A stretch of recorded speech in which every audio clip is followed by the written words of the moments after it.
Tansige wow. Kindred Spirit Watcheston the Tsigasan. KINDRED WATCHESTON.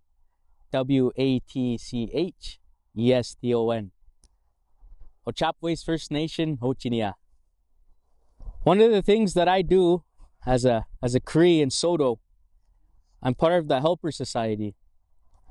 And one of our tasks as helpers as well, serving our peoples. And it's a great gift and it's a great honor to serve our people. And each day is a blessing from Creator, and each day is a good day, you know. And so as a servant of our people, we come here to ceremony. Even in our daily lives, in our personal daily lives, we go above and beyond to serve. And sometimes it can be a really lonely life. It could be a really lonely life. But it's hard. But it's rewarding also. And it's a great honor, like I said, to serve our people. But it's sacrifice. That's one thing I learned about being an Oskapios. It's how we call ourselves in Cree, helpers. The most valued thing in this world, to me anyway, is our people, our traditions, our culture, our language. That is the most valued thing that I value as a helper, is to serve our people, you know, to come out to them and help them, our elders, to speak with people, to learn, to share knowledge. That is the most valued thing that I have as an Oskapios. And it's a great honor to do that. I love my people. And as an Oskapios, it's our opportunity and our honor and our ability to take on this suffering in the lodges and ceremony and serving. When we're tired, we push through because we love our people. Our people are the center of our lives. They are the utmost. They are the biggest possession we have in this world, the most important possession. And so to me, the most important thing in this world would be our Nehiwak, our people from all tribes. Excellent. In this society that we live in now, the society that's built around us, the white man society, we're all moving so fast, so quick. But we really forget about the things that count. What counts is the very thing that's around us, that surrounds us, that we connect to. The rocks that speak for us in the lodge. The sky that speaks for us, our ancestors, everything. We're related to everything. So in this busy world, it's often that we become really selfish and greedy. And we start to forget the bigger picture that lies out there. We start to forget community because we become so individualistic. So this cultural practice, this coming together as a community, being able to go into the lodge and pray and to sacrifice and the struggle in there, and to be able to connect with our peoples and to serve them, and to be able to pray and connect with the earth around us and to humble ourselves when we go sweat, when we go fast, when we speak for our people, when we stand up for what's right. And in our daily lives, we don't live behind closed doors in a bad way, but behind closed doors, we're the same as we are outside of that closed door. As Cree people, as peoples from other tribes, we're all native here. We're all indigenous, and we carry our ways as our ancestors did with pride. So like I said, this busy world of ours, we forget those things, those really key things. And that's how we become depressed, become lonely, we become distant, and we become sour. And our lives, it's like a shadow. We're living a shadow. We're living a false reflection of ourselves.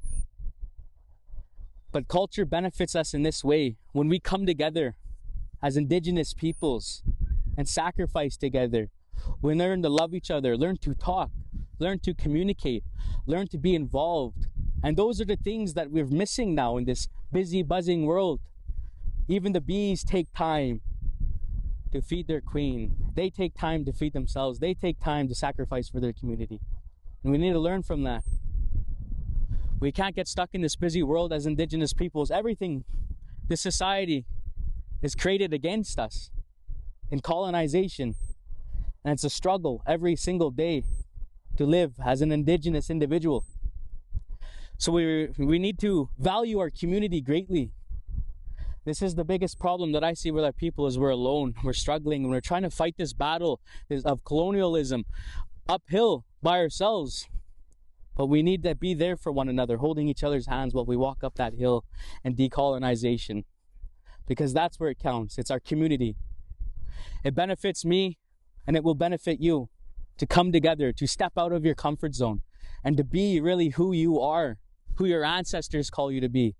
And it's an honorable way of life. It's hard, but it is who we are as an Indigenous people. And I urge you to be proud. Be proud of our relation to everything in this world and to be humble over everything. To love one another, to grow. As a Cree man, Soto too, we share many responsibilities.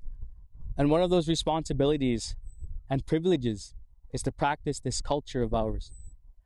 And one of the most fundamental things to us in ceremony would be the sweat lodge, would be participating in smudging on the daily, to wake up with the sun and early in the morning with the birds while they sing, and to accept life for what it is, to humble ourselves. To me, the sweat lodge is a really big thing, part of my life, and it should be part of many of our lives here on the prairies. It helps us to connect the rocks. The rocks took up that responsibility to answer our prayers, to finish them. And all the medicines, they speak for us. All things around us that are living, they speak for us. The lodge is really important to me because when I'm in the lodge, sometimes in my heart, in my spirit, I really want to say things. I really want to express things. I want to cry. I really want to connect. But my mind interferes with that, and I cannot speak. So the lodge is important to me because our relatives come together and help us to have our prayers answered, to have our prayers heard, to have our prayers translated for our ancestors who do not speak this language that we call English. And we're thankful for that. And for all the relatives around us to come together and help us speak, to help us pray, to answer our prayers. It creates us stronger. It really fulfills that personal relationship we have with this land. The personal relationship that we have with each other. That is the most important thing that I think the sweat lodge is to me. Is because it helps me to connect. It helps me to know who I am, to stay humble. It helps me to realize who I am as a Cree person and to understand that everything around us, we're all connected. And if I give back and if I respect it, they'll give back to me and they'll respect me and they'll speak on my behalf. And the ancestors, they'll guide my life. And Creator, our Father, Utawinan, is here for us. And it helps me to walk every day when I come out of that sweat, to know my prayers have been listened to, they have been heard. And it allows me to walk confidently and to learn to love each other more as a Cree people, as a Soto people, as an Indigenous peoples. So that's why the sweat lodge is most important to me, is that it's that connection. That connection is key. As you know, as you see me, I'm light-skinned. And though that brings about a lot of privileges in this white man's world, I don't want to take on those privileges as a white man. I'm not white. I'm Indigenous. And growing up, it has been really hard to not be accepted by our people, to be hated on. It made me feel like I was stuck between two colliding worlds. It made me feel really alone, like I was walking uphill on my own. But when I came into the lodge and I started introducing myself to the people and to our ways of life, it allowed me to really stop being insecure about this. This doesn't matter. This matters, and our connection to it. You matter, and my connection to you, and you to I.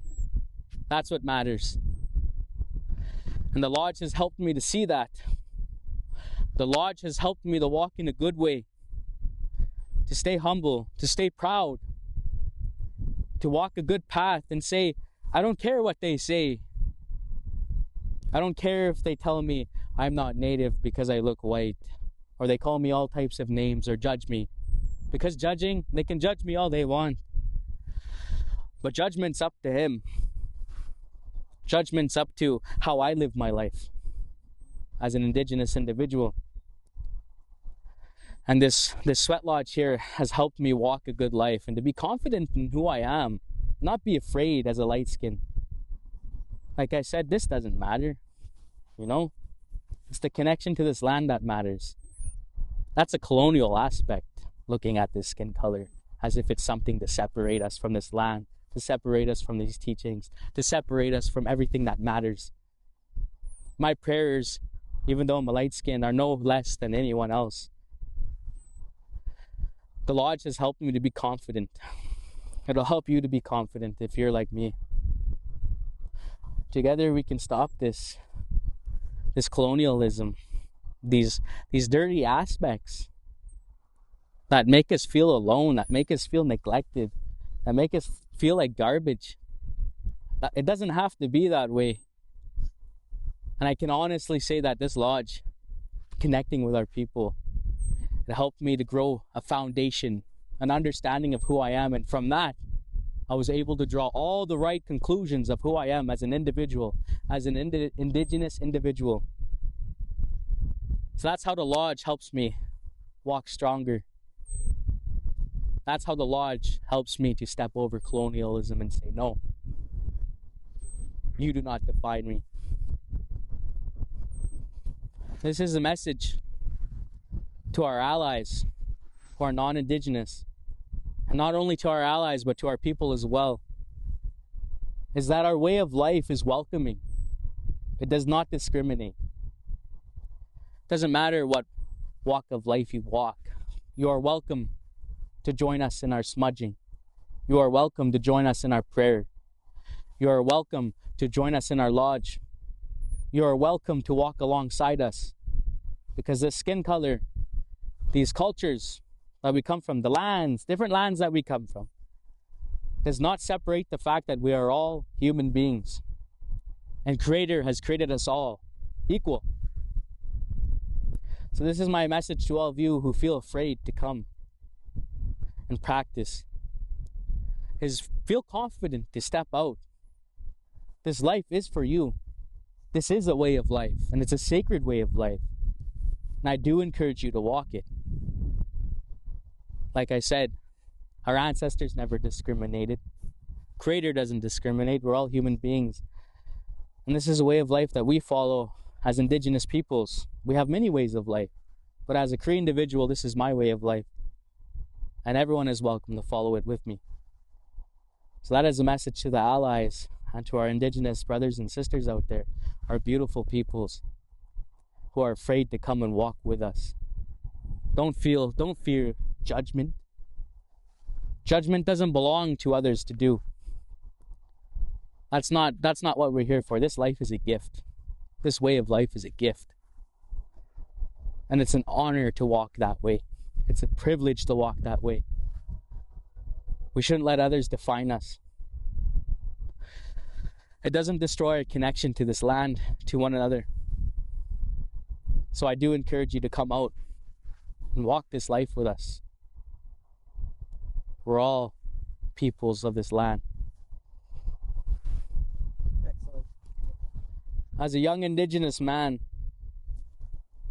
one thing from walking this life that I hope that we can achieve as a people would to break our dependency, to become independent, but also stand together and become strong, and be able to walk with one another without any hate in our hearts, without any judgments.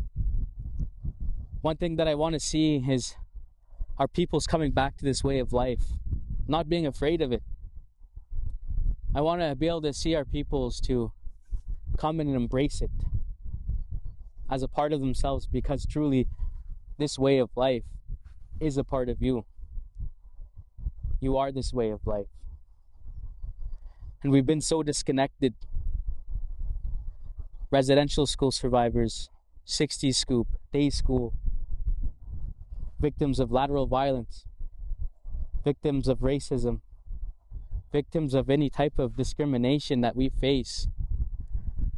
All of those things are geared towards making us afraid of who we are, to reject who we are. But we need to reject that, because that's not who we are as an indigenous peoples. We need to embrace this way of life. And only then we will find peace with one another. Only then will addictions be solved. Only then will our pain, our loneliness, our depression be figured out.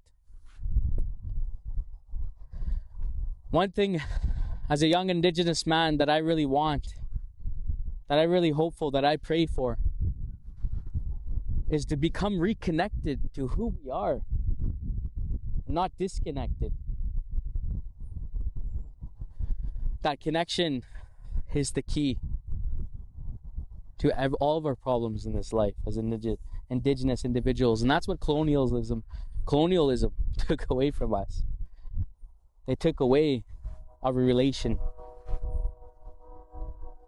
But us as a new generation, even older generations, we need to take that back. Because this life is ours. It's not for colonialism to take. We need to be confident in who we are.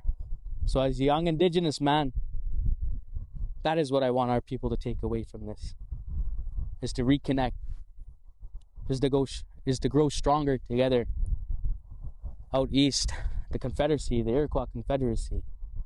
There's the story. How one arrow is easily broken.